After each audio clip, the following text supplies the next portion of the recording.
Makisig, welcome back to my channel, Makisig TV. So, kararating nga lang namin ngayon sa bahay ni Idol Mac. Kasama ko si Mrs.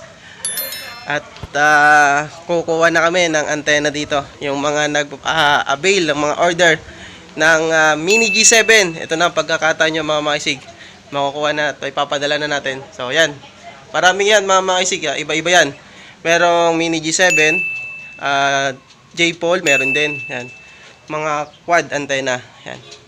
Mapapansin nyo, marami dito yung kanyang gawaan ng mga antena. Kaya sa mga gusto mag-avail mga Makisig ng ng ating antena. Yan. Dahil official distributor na tayo ng Mac Antena, ang Makisig TV. Message lang po kayo sa ating page at gagawan po natin ng paraan para mapadala po sa inyo agad. Kaya ano pang hinihintay nyo, mag-avail lang mga Makisig. Ito yan. Hinihintay lang natin si Idol Mac. So, kaya ulit.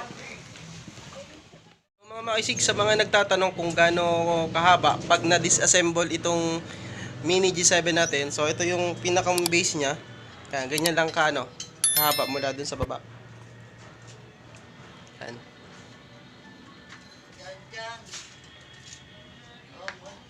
Yan. Ganito lang kataas. Ang height ko, 5'4". Yan, ganyan lang kahaba. Siguro mga lang to. 5 flat ang haba. So, pagka nilagay sa lagayan, ganito na kahaba. Sa karton, more or less ganyan lang. Kaya, mamaya dadali namin gamit ng motor. So, ito naman mga Makisig yung parts ng J-Pole antenna. Ganyan lang kahaba yan. Mataas-taas lang ng konti sa tuhod. Yan. Ilang piraso dyan. A-assemblein pa rin. Dual band na yan mga Makisig. Yan. Sa mga gusto mag-avail, comment lang or message directly sa ating page Makisig TV.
Mga isig, may kasama siyang apat na radial nut and bolt apat din para pagkakalagay nyo.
Tabular natin. Yan, naka-tune siya sa 145.000 yung pinakang gitna natin. Calibrate tayo. Yan, calibrate. Pagpiga natin, dapat yung arrow ay nandun sa CAL. Release, then dalhin natin sa SWR. Ito mga sig ay naka high power. So, alam na natin. Press tayo. Yan. 1.1. Oh, yung ganda ng SWR niya. Tapos ang kanyang power, yung kanyang watts. Yan. So, yan. Ganun lang. 1.1. Ganda. Ayun yung middle niya. Gitna yun.